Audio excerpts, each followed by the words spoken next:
Alain, propos d'un Normand.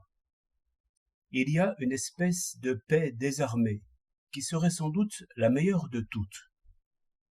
Elle suppose que chaque individu soit juste et respecte la liberté d'autrui. Cette paix s'établirait d'elle-même, sans institution, sans effort, sans lutte, si tous les hommes étaient raisonnables. On en peut voir comme une ombre ou une esquisse dans ces réunions d'hommes libres qui emploient leur loisir à parler librement de toutes choses. Les intérêts et les passions sont alors déposés au vestiaire, en même temps que les cannes et les pardessus. Que cette paix soit désirable, la plupart des hommes l'accorderont. Mais est-elle possible? Je vois partout des causes de guerre. Les biens consommables sont limités. Les fortunes sont inégales. Supposons qu'on ait fait un juste partage de toutes choses. Restent encore les passions de l'amour.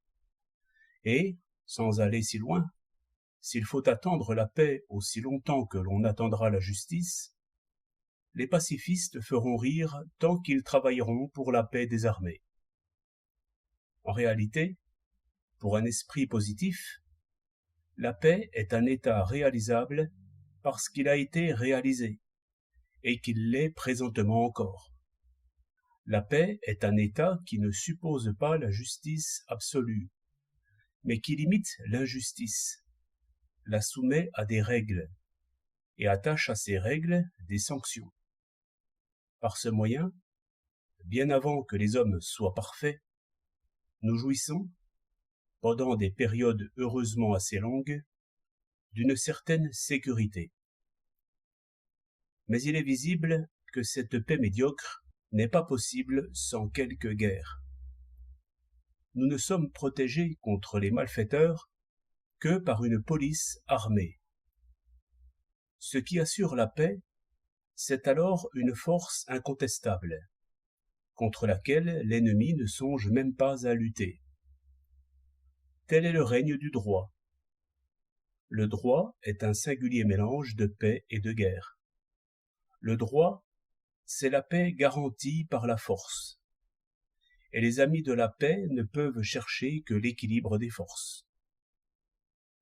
C'est pourquoi, à mon sens, au lieu de déclamer contre la guerre et de peindre tragiquement les horreurs de la guerre, il devrait définir la guerre, et bien la distinguer du banditisme par ce caractère essentiel qu'elle a pour but d'établir la paix. Car c'est abuser étrangement des mots, avouons-le, que de considérer comme des brutes également déraisonnables l'agresseur qui se bat parce qu'il n'accepte pas le droit et l'attaqué qui se bat justement pour faire respecter le droit. Cela, dites-vous, est évident. Est-ce une raison pour ne pas le dire? 17 janvier 1908.